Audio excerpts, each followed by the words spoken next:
আসসালামু আলাইকুম এভরিওয়ান। আজকে আমরা দেখব কিভাবে ফেসবুক রিলস থেকে কপিরাইট রিমুভ করতে হয়। এখানে আমরা প্রোফাইলে এসেছি।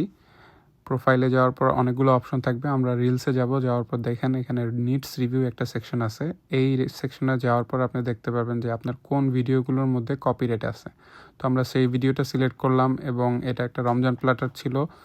তো আমরা রিপ্লেস অডিও অপশনে চলে যাব। রিমুভ ফ্রম অডিও পেজ ওইটা আমাদের লাগবে না এখানে।